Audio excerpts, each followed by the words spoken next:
Last week, on the Feast of the Presentation of the Lord, I showed you an image of Christ knocking at the door, which could only be opened from within.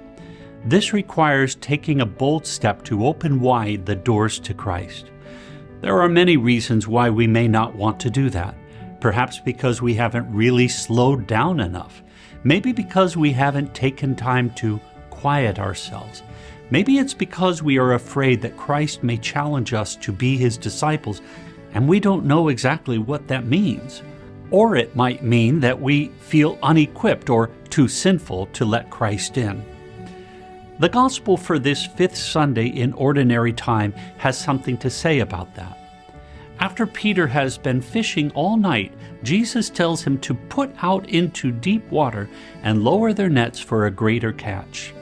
After filling their boats with fish to the point of nearly sinking, we read, "When Simon Peter saw this, he fell at the knees of Jesus and said, 'Depart from me, Lord, for I am a sinful man.' For astonishment at the catch of fish they had made seized him and all those with him, and likewise James and John, the sons of Zebedee, who were partners of Simon. Jesus said to Simon, 'Do not be afraid. From now on you will be catching men.' When they brought their boats to the shore, they left everything and followed him." Here in Phoenix, there is a bronze statue between the Diocesan Pastoral Center and St. Mary's Basilica of Pope St. John Paul II, cast in Italy to commemorate the Pope's visit to Phoenix back in 1987. The arms outstretched remind us to open wide our hearts and to not be afraid.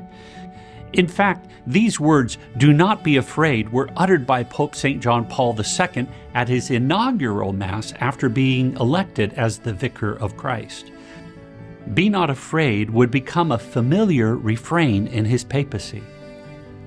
If you, like St. Peter, want the Lord to go away because of your sinfulness, I ask you to listen to Jesus' words, quote, "Do not be afraid. From now on you will be catching men." As you know, I am encouraging our Diocese of Phoenix to adopt a culture of evangelization, where we will be catching souls.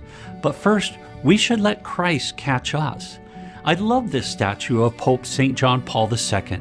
He is opening his arms and his heart to Christ. But almost like a little child, he is also ready to be caught by Christ. Before we go out to evangelize, to lead others to Jesus, to be fishers of men and women, we need to be caught by Christ. Each day, I need to be caught by Jesus, and I ask you to let Christ catch you. Do not be afraid. If you are ready for this challenge, then maybe we can go fishing.